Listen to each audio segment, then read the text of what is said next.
Asia का chairman. मेरा नाम पास्टर मासिक गाना मिसी चर्च का पास्टर हूँ, तो वाइड हॉस्पिटल के साथ जुड़ा हूँ।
darkness when you are following Jesus. You are completely under the light and you are not in darkness anymore. अगर आप यीशु मसीह की जिंदगी को फॉलो करते हैं, अगर आप उनके रूल्स को फॉलो करते हैं, तो आज से ये बात अपने दिल में रखें कि अगर आज आप तरीकी में हैं, इस तरह से नूर से चमकेंगे कि जिस तरह लोग जब आपको देखेंगे कि वो जानेंगे ये खुदा का नूर है, ये खुदा के फजल को रोशन करते हैं। आपकी जिंदगी बेहतरीन हो जाएगी, आपकी जिंदगी में कोई किसी तरह की तरीकी नहीं रहेगी। Hallelujah. So, at the book of James, chapter 4 to 10, the book of James, as a leader. James chapter 4 to 10. 4:10. 4:10.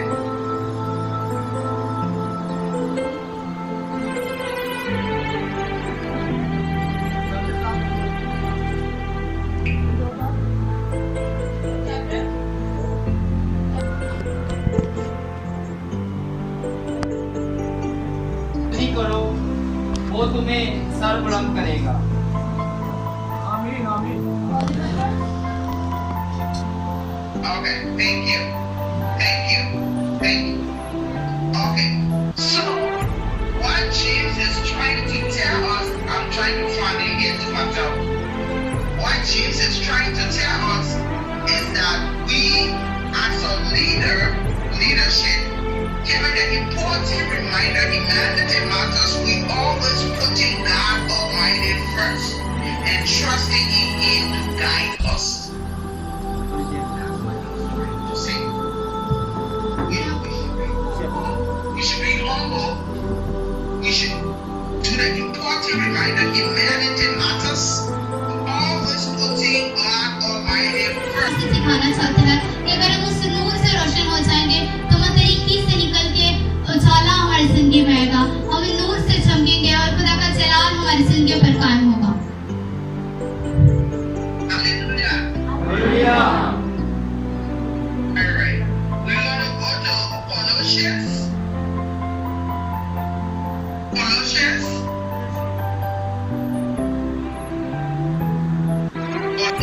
12. Choosing people holy and dear Lord, whatever grievance you may have against one another. Read that, please.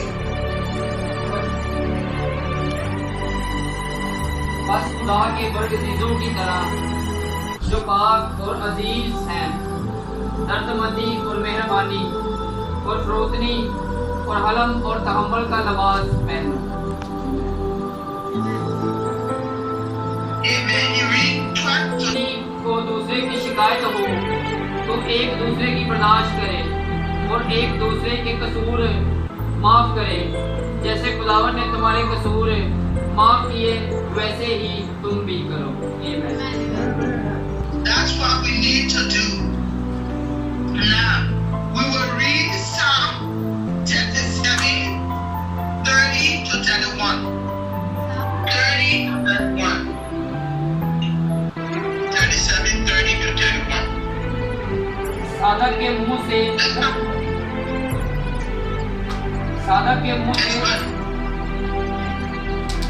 साधक के मुंह से दराई निकलती है और उसकी जुबान से इंसाफ की बातें। उसके खुदा की शरीयत उसके दिल में है, वो अपनी रविश में फिसलेगा नहीं। आमीन। So the mouth of righteous men utter wisdom. खुदा के कलाम मुकद्दस में से हम Utter wisdom. कहा कि जो रास्तबाज है उन्हें हमेशा मुबारक बोलना चाहिए। हर वक्त खुदा की तमसीद उनके मुंह से निकलनी चाहिए। हमेशा हर बात जो भी वो बात करे वो खुदा के फजल और जलाल के लिए हो। हमें कभी भी ऐसा हो कि हम बोले और लोगों को ये लगे कि ये खुदा के लोग नहीं है, बल्कि जब भी हम बोले और हमारी बातों से इस तरह मालूम होना चाहिए कि हम खुदा के मजबूत लीडर्स हैं। emptiness. Remember your leaders who speak the words of God to you. Consider their outcome and follow them. Follow their life and imitate after them. खुदा के कलाम मुक़द्दस में एक और बात हमें मिलती है कि हमें कभी भी अपने लीडर जिससे हम खुदा के कलाम को सीखें, जिनके वसीले से खुदा अपना जलाल हमारी जिंदगियों पर जाहिर करे, उन्हें कभी नहीं बोलना चाहिए। जिनके वसीले से खुदा का कलाम मुक़द्दस हमारी जिंदगियों तक, हमारे खानदानों तक पहुंचा। Philippians 2:3 teach of selfishness, ambitions, or vain person.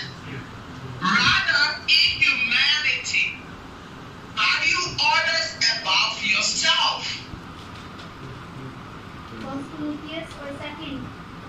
Chapter 2, verse 3.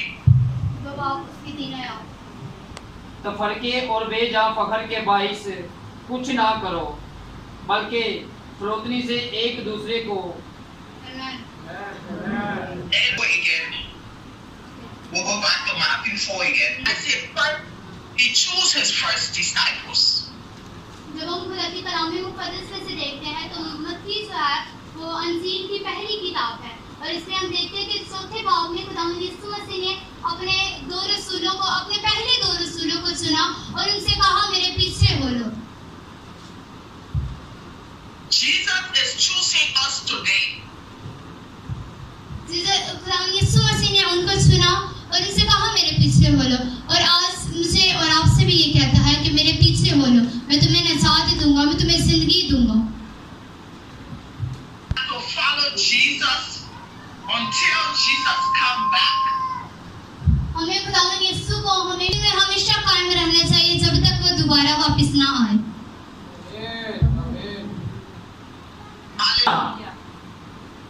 Hallelujah. Thank you, Jesus.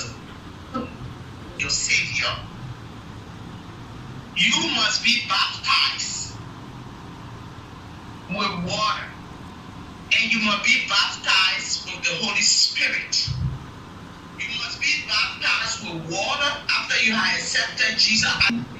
It will prepare. कलाम मुक़द्दस खुदावंद यीशु मसीह में जब हम मजबूत होते हैं, जब हम उन पर ईमान रखते हैं, जब हम इस बात का इकरार करते हैं कि वही खुदा तक जाने का इकलौता रास्ता है, क्योंकि वो खुदावंद यीशु मसीह फरमाते हैं कि जिंदगी और मैं हूँ।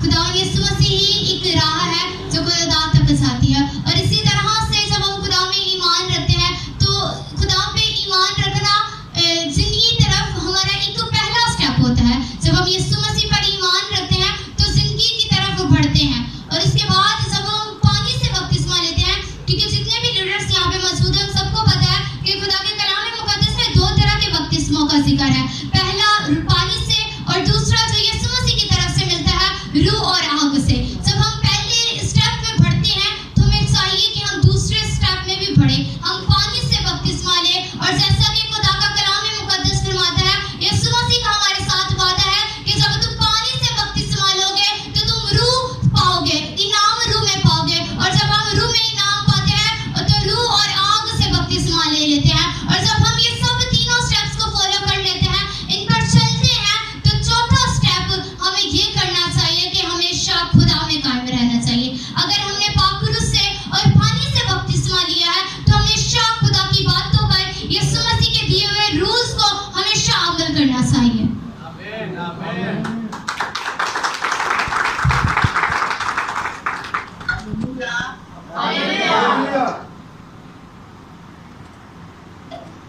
We're going to find someone to read Isaiah 60.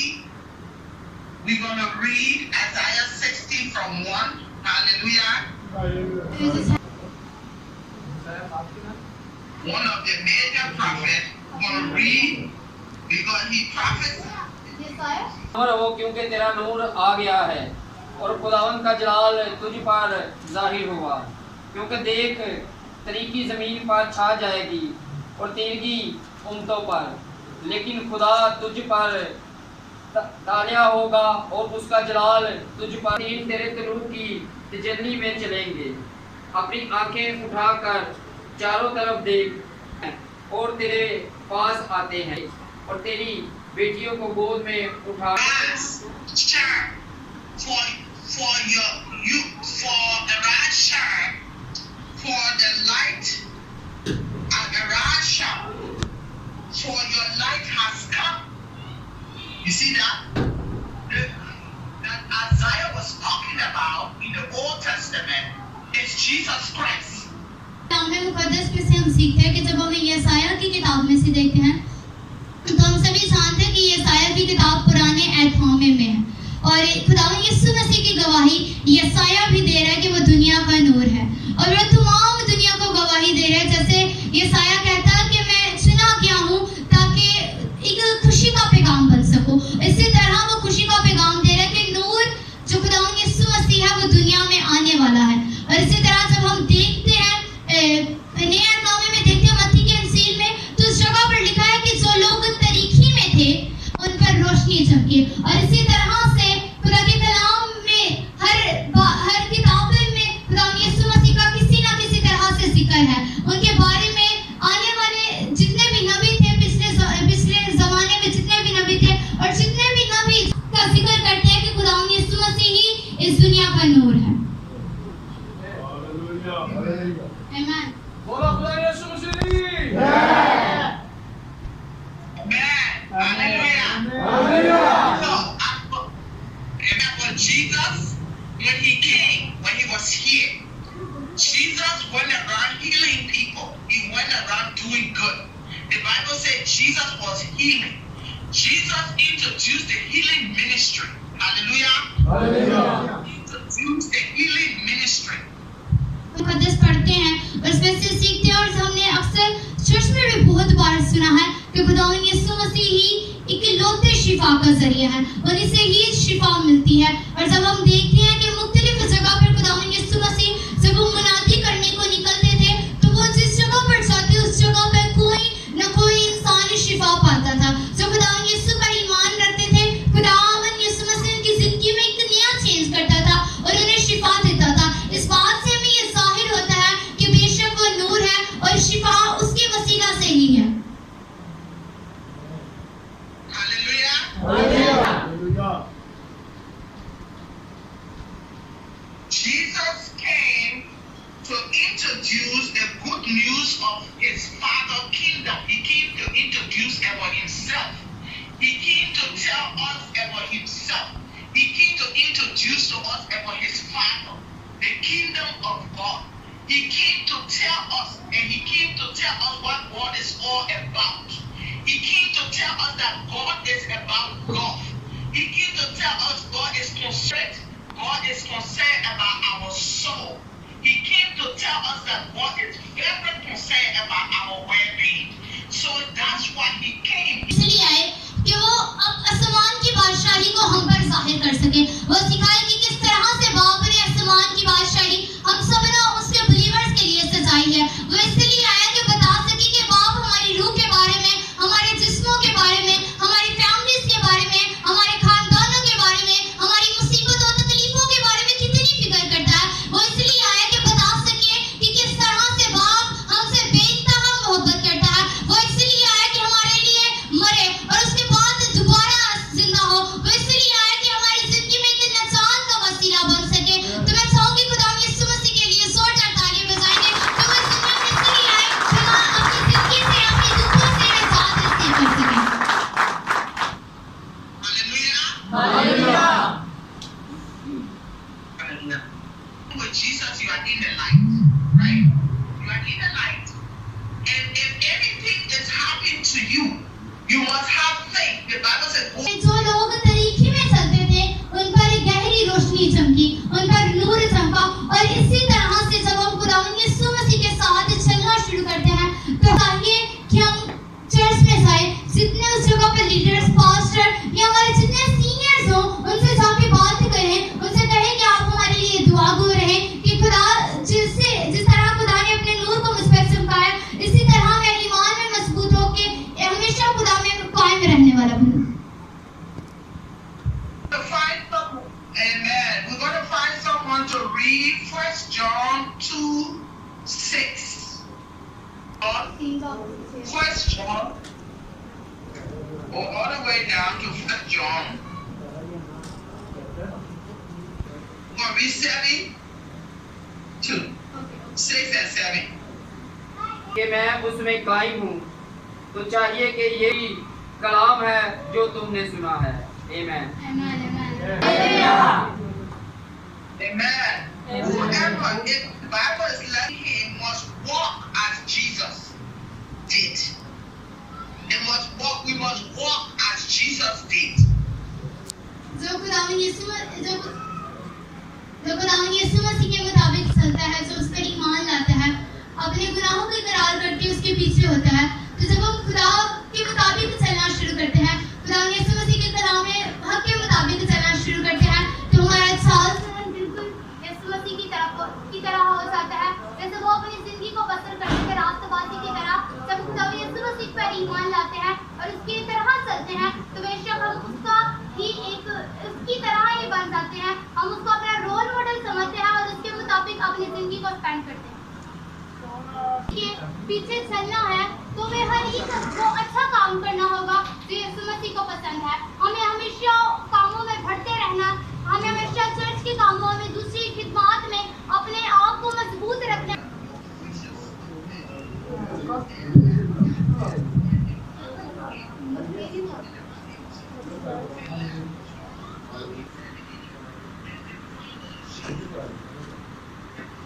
We should remain in him. We should stay with him. We should continue to worship. We should continue to serve. We should continue to be obedient. We should continue to be self-control. We should have self-control. We should be obedient. We should continue to remain in the Lord. We should continue to work in his house. अगर हम चाहते हैं कि खुदावंद यीशु मसीह को की तरह चले, तो हमें देखना चाहिए कि जितने भी खुदा के कलाम में जितने भी नबी थे, जितने भी रसूल थे, वो खुदा में रास्तबाज थे। जिस तरह से खुदा ने कहता था वो उस तरह से चलते थे। और इसी तरह जब हम देखते हैं यूहन्ना की तरफ, उसने अपने घर वालों को छोड़ दिया, उसने हर एक अपने जितने भी लोग उसे जानते थे उसने सबको छोड़ा और खुदा के पीछे चलना शुरू हो गया। जैसे वो खुदा के पीछे चलता तो खुदा ने उसे एक बड़ी अजीम खिदमत अता की। वो जब खुदा यीशु मसीह के साथ वो चल, यूहन्ना जब अपने जो शागिर्द थे उन्हें रसूल मुकर्रर किया तो वो भी उनके साथ था। और जब वो रसूल मुकर्रर हुआ तो यीशु मसीह के बाद वो यीशु मसीह की तरह चलता और हर एक बात जो खुदा यीशु मसीह ने अपनी जिंदगी में उससे कही थी उसे फॉलो करता था।